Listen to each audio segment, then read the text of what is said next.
Hey you guys, back with me Dennis yang bakal nemenin lo di episode 2 season 2. Dan hari ini gue bakal bahas khusus kettle yang gue pakai, yaitu kettle Suji.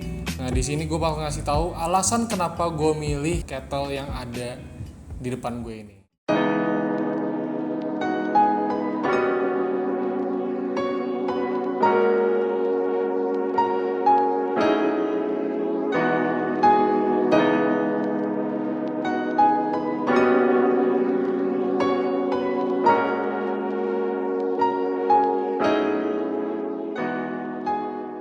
Sebelumnya jangan lupa buat like, comment, share, and subscribe channel ini supaya gue makin semangat bikin episode-episode di season 2 ini.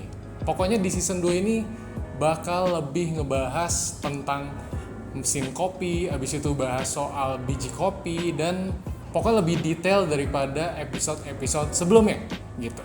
Nah di sini gue udah ngerangkum beberapa poin yang menjelaskan kenapa gue memilih membeli kettle Suji yang satu ini. Soalnya banyak banget yang nanya di DM, "Dek, kenapa sih lu beli kettle kaca kayak gitu, lu gak ngeri pecah gitu?" Terus kayak alasan kenapa gue membeli grinder Sumbawa yang satu ini, kenapa gitu. Gue membeli dua alat ini, termasuk V60 yang ada di sini itu sekitar setahun yang lalu pas gue masih di Bandung, pas ngekos. Terus kayak gue tuh butuh sesuatu yang bisa nahan gue di kosan, soalnya gue itu sering banget keliling-keliling coffee shop dan menurut gue itu cukup boros. Jadi gue pikir kayaknya salah satu cara buat gue nabung itu adalah nabung buat beli alat-alat kecil ini dan nyeduh sendiri di kosan gitu. Dan akhirnya terwujudlah gue membeli satu kettle ini dan satu grinder Sumbawa. Nah di sini gue udah ngerangkum 5 poin alasan gue membeli kettle Suji ini. Yang pertama adalah budget. Nah pas itu budget anak kosan yang menurut gue cukup gitu ya, yang masuk akal untuk membeli kettle itu ada kettle ini, kettle Suji. Habis itu ada kettle yang agak murah, nggak ada merek, itu di Tokopedia tuh banyak. Kettle terus beli V60 itu harganya cuman kayak sekitar 100-200 ribu, sebenarnya juga ada. Cuman nanti gue bakal kasih tahu poin kelima ini yang menurut gue nggak bisa gue dapetin dari kettle yang murah gitu ya, yang murah banget gitu.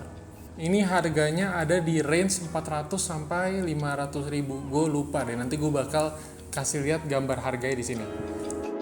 Yang kedua adalah water flow-nya. Kalau kalian tadi lihat nih yang di video awal-awal pas gue ngebrew, itu menurut gue water flow-nya oke banget. Jadi menurut gue cukup konstan dan gak terlalu kenceng, gak terlalu pelan. Jadi lebih mudah diatur sih menurut gue. Gampang banget diatur.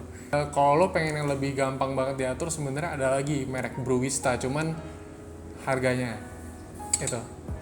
yang menurut gue gak masuk kantong anak kosan lah menurut gue. Yang ketiga adalah ketahanan panasnya. Kalau gue pas itu mikirnya, gue kan di kosan abis manasin air langsung nyeduh ya, jadi nggak butuh kettle yang tahan panas banget gitu. Jadi ada beberapa orang sih yang kayak turun 2 derajat, wah gila, turun 2 derajat kopi gue nanti rasanya nggak enak. Nggak sih, gue bukan tipe orang yang kayak gitu. Ketahanan panasnya bisa dibilang cukup rendah, tapi buat gue nggak masalah karena gue pas itu di kos doang kan, jadi kayak suhu yang turun cepet itu nggak masalah, soalnya gue langsung ngebrew kopinya gitu. Nah habis itu kualitas bahannya,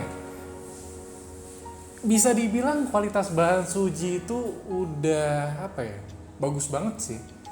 Kebetulan gue ngeliat review-reviewnya juga di Tokopedia, dan mereka yang membeli Suji kettle ini merasa cukup puas dengan hasilnya ya. Bukan dengan hasilnya doang sih, dengan bahannya, dengan segala aspek dari kettle Suji ini. Makanya gue beli kettle Suji ini. Apalagi dari kualitas bahannya banyak yang bilang bagus, jadi kenapa gak gue beli gitu.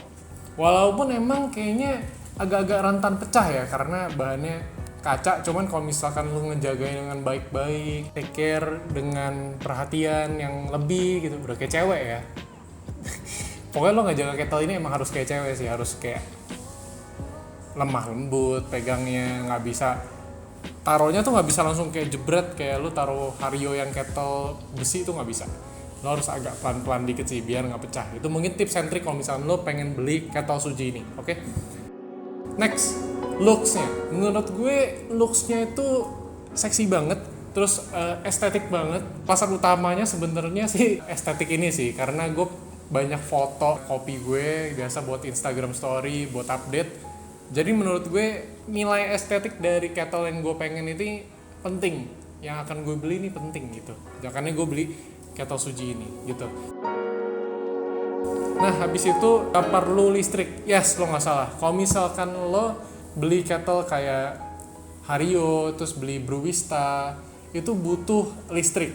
Dan itu cukup besar ya menurut gue voltage-nya. Jadi karena gue di kosan dan dibatesin listriknya sama orang kosannya, makanya gue beli ini. Jadi ini cuma perlu kompor portable aja gitu ya. Perlu kompor portable sama gas dan nggak banyak juga butuh gasnya. Dan sebenarnya lo bisa langsung panasin ini di atas kompor, cuman ya biar menurut gue biar lebih tahan lama, gue langsung panasin di kettle biasa dulu baru tuang ke kettle ya Suji ini gitu. Nah dari semua aspek yang gue nilai ada 3 kekurangan yang gue rasakan ketika sudah memakainya ya. Yang pertama butuh kompor lagi yang kayak tadi, kayak gue jadi harus manasin air dulu di situ, nggak bisa langsung di sini. Jadi 2 kali kerja sih, kayak harus panasin dulu baru tuang di sini. Kalau misalnya lo beli yang besi mungkin lo bisa langsung panasin di atas kettle-nya sih gitu. Poin yang kedua yang gue rasakan adalah susah dibawa kemana-mana. Jadi kalau misalnya gue ada acara pengen ngebawa kettle ini, itu agak ngeri bos, ngeri pecah gitu ya. Karena ini nggak bisa dimasukin ke dalam, apa ya, nggak bisa dimasukin ke dalam koper lu gitu ya. Ngeri lah pokoknya. Alright guys, so that's it for today's review. Thank you banget udah nonton sampai habis review kettle Suji yang satu ini. Kalau misalnya kalian pengen gue review yang lain, kalian bisa kasih tahu gue juga di kolom komentar. Dan jangan lupa kalau misalnya konten ini bermanfaat, share ke komunitas kopi kalian ya, biar yang baru belajar kopi juga find it useful dan bisa dipakai buat belajar gitu.